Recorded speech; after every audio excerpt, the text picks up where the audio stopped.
Desmond Stevens, where is he growing the most since the spring? I think knowledge of the game, of our playbook has been critical. A young guy, you come in, can almost guarantee you that the terminology, the verbiage is going to be completely different than what you played at high school. And so to see him be able to grasp it, to comprehend some of the concepts, the rules and principles within what we're doing has been impressive. He is, as of, we'll see. He has opportunities to help us in a number of different ways. It's early in camp still. We're still just at the forefront of our installation.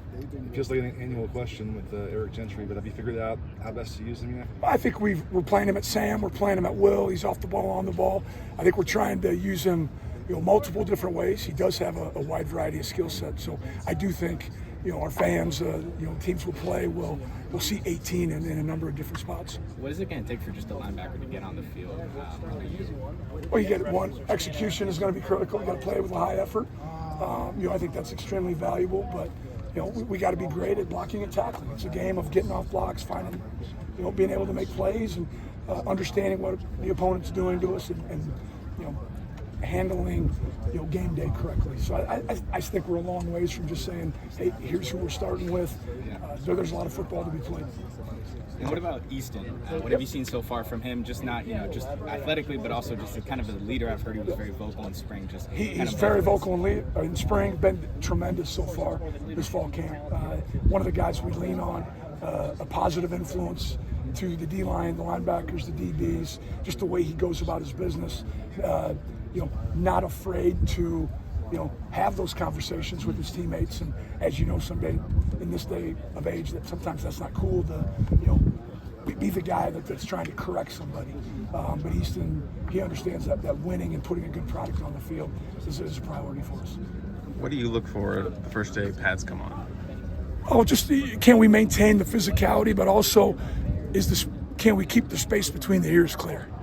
Sometimes we put pads on and we just forget everything we've worked on because all of a sudden it becomes about the pads and not about the execution, not about the process. And so, hey, just because we have pads on, we've had pads on for 3 days.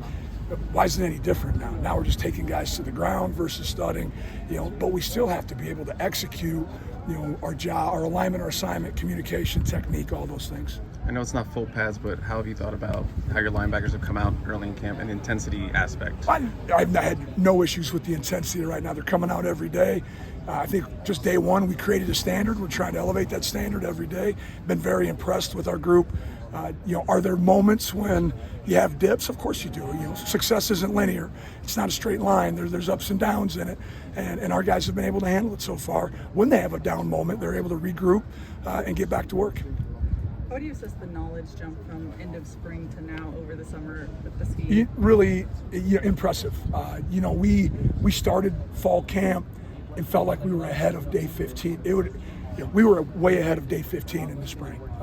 You could tell our guys spent a good amount of time in the playbook, on some learning apps we have, in the video room, talking with coaches. We did some access things out here to try to continue to develop and grow as a defense. And so I think they really bought into that process. I think this group is still learning what the process is like and what it looks like to, come out here every day and have a rhyme to a reason of why we're doing things. Coach Lynn has been tremendous in his organization and installation that builds off one another. And they recognize that, and I think they appreciate it. What does it allow you to do that you're kind of ahead of schedule? I'm guessing right now, but I bet we have 7-8 different coverages in. And so just because, we're able to, some of it's same as principle, but if you teach things conceptually, you teach things with rules and principles, then they understand big picture football. We're not asking them to memorize coverages. We're asking them to learn concepts and schemes within the coverage. The big question for USC is coming into the Big Ten is obviously the physicality. Just from your perspective, is that just kind of narratives that are building? Or? No, well, I've had the opportunity to play a couple Big Ten teams in my career. There is a level of physicality that is elevated, and it's going to be from week to week. Right now, we're being as physical as we can at the practice level. We'll find out probably when we go full pads. We'll ramp it up just another level, but it's one of those things that The standard is we need to be physical. I know our D-line coaches, myself, our secondary coaches are all emphasizing that, yeah, we need to be more physical, but you can be physical and not execute and be bad, or you can not be physical and execute and you might still get beat. So we need to have a great combination of both out there. See one more here? Is this one scheduled day 5 to lose your voice? This is every day. Yep. So get used to it. Thank you, Coach. You bet. Thanks, guys. Thank you.